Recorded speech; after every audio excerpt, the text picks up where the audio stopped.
तो नमस्कार दोस्तों, आज IRCTC यानी Indian railway catering and tourism corporation limited company ने अपने Q2 के रिजल्ट्स को पब्लिश कर दिया है।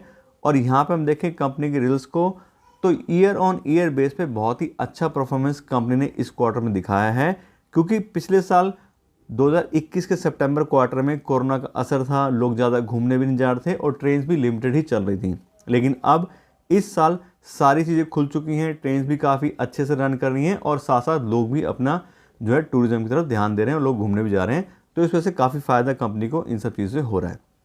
और अब हम कंपनी के डिटेल्स में नंबर चेक करते हैं, तो सबसे पहले देखते हैं कंपनी का रेवेन्यू।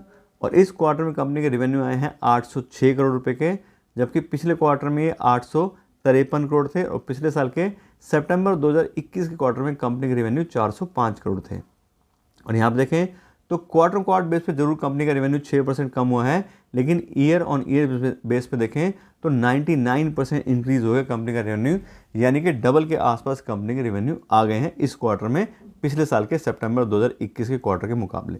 उसके बाद बात करें कंपनी के ऑपरेटिंग प्रॉफिट की, तो इस क्वार्टर में कंपनी का ऑपरेटिंग प्रॉफिट आया है 305 करोड़ रुपये का, जबकि पिछले क्वार्टर में 321 करोड़ था। और पिछले साल के सितंबर 2021 के क्वार्टर में कंपनी का ऑपरेटिंग प्रॉफिट 212 करोड़ था। और यहाँ पे देखें तो क्वार्टर बेस पे कंपनी का ऑपरेटिंग प्रॉफिट 5% कम आया है, लेकिन ईयर ऑन ईयर बेस पे देखें तो 44% इंक्रीज़ हो गया कंपनी का ऑपरेटिंग प्रॉफिट। उसके बाद बात करें कंपनी के ऑपरेटिंग प्रॉफिट मार्जिन की, तो इस क्वार्टर में कंपनी के ऑपरेटिंग प्रॉफिट मार्जिन आए हैं 38% के, और पिछले क्वार्टर में भी सेम 38% थे। लेकिन पिछले साल के सितंबर 2021 के क्वार्टर में कंपनी के ऑपरेटिंग प्रॉफिट मार्जिन 52% थे। उसके बाद चेक करें कंपनी का नेट प्रॉफिट, तो इस क्वार्टर में कंपनी का नेट प्रॉफिट आया है 226 करोड़ रुपए का, जबकि पिछले क्वार्टर में 246 करोड़ था। और पिछले साल के सितंबर 2021 के क्वार्टर में कंपनी का नेट प्रॉफिट 159 करोड़ था।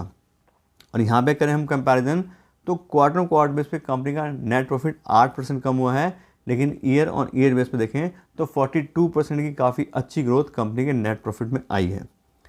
उसके बाद बात करें कंपनी के अर्निंग पर शेयर की, तो इस क्वार्टर कंपनी की अर्निंग पर शेयर आ रही है ₹2.82 की, जबकि पिछले क्वार्टर में ₹3.07 थी। और पिछले साल के सितंबर 2021 के क्वार्टर में कंपनी की अर्निंग पर शेयर ₹1.98 थी। और यहाँ पर भी क्वार्टर बेस पे कंपनी के अर्निंग पर शेयर में 8% की कमी आई है, और ईयर ऑन ईयर बेस पे देखें तो कंपनी की अर्निंग पर शेयर 42% से इंक्रीज़ हुई है। तो कुल मिला के देखें तो कंपनी ने क्वार्टर बेस पे देखें तो सारे पैरामीटर में थोड़ा सा डिक्लाइन आया है, लेकिन ईयर ऑन ईयर बेस पे बहुत ही अच्छी ग्रोथ कंपनी ने अपने परफॉर्मेंस में दिखाई है।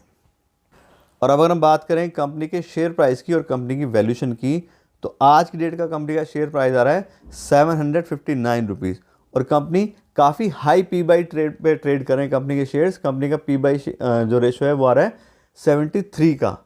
और साथ साथ हम कंपनी को डिस्काउंटेड कैश फ्लो एनालिसिस के हिसाब से वैल्यू कराए कि कंपनी जितना फ्री कैश फ्लो जनरेट कर पा रही है उसके हिसाब से इसकी कितनी वैल्यू बनती है, तो उस हिसाब से company highly over valued company है, यानी कंपनी उतना फ्री कैश फ्लो जनरेट नहीं कर पा रही है जितनी लोगों ने उसको वैल्यूशन दे रखी है, जितना महंगे उसके शेयर प्राइस हो रखा है। तो इस हिसाब से देखें तो अगर आपने ऑलरेडी कंपनी में इन्वेस्ट किया हुआ है तो आप देख रहे हो बिजनेस वाइज तो कंपनी काफ़ी अच्छा कर रही है, लेकिन कंपनी ओवर वैल्यूड कंपनी है। तो अगर हम अपना कुछ पैसा निकाल के कुछ प्रॉफिट बुकिंग करना चाहते हैं तो काफ़ी अच्छा टाइम मेरे हिसाब से, क्योंकि अगर कंपनी को फेयरली वैल्यूएशन पे आ गई तो शेयर प्राइस कम हो जाएगा। उसके बाद बात करें नया पैसा इन्वेस्ट करने की, अगर आप इसमें नया पैसा इन्वेस्ट करना चाह रहे हैं तो आप देख रहे हो कंपनी P/E भी हाई चल रहा है और कंपनी वैसे भी ओवर वैल्यूड है। तो अगर हम ओवर वैल्यूएशन कंपनी को प्रीमियम पर खरीदेंगे तो हमारा रिस्क बहुत ज़्यादा इंक्रीज़ हो सकता है कि कल को अगर प्राइस डाउन हो गया तो हमारा जो पैसा है वो लॉस में आ सकता है। तो हमें हमेशा अंडर वैल्यूड कंपनी में पैसा इन्वेस्ट करना चाहिए, जो कंपनी अंडर वैल्यूड हो लेकिन कंपनी का बिजनेस अच्छा हो। तो इस हिसाब से आपको दोनों बातें बता दी हैं। अगर आपने इन्वेस्ट किया हुआ है तो अपना जो पोर्टफोलियो है वो रीबैलेंस करके आप इसमें थोड़ा पैसा निकाल लीजिए, और अगर आप पैसा इन्वेस्ट करना चाह रहे हैं तो उसके लिए भी आपको वेट करना चाहिए, कंपनी हाईली ओवर वैल्यूड है। तो अभी के लिए इतना ही रखते हैं। Thank you so much.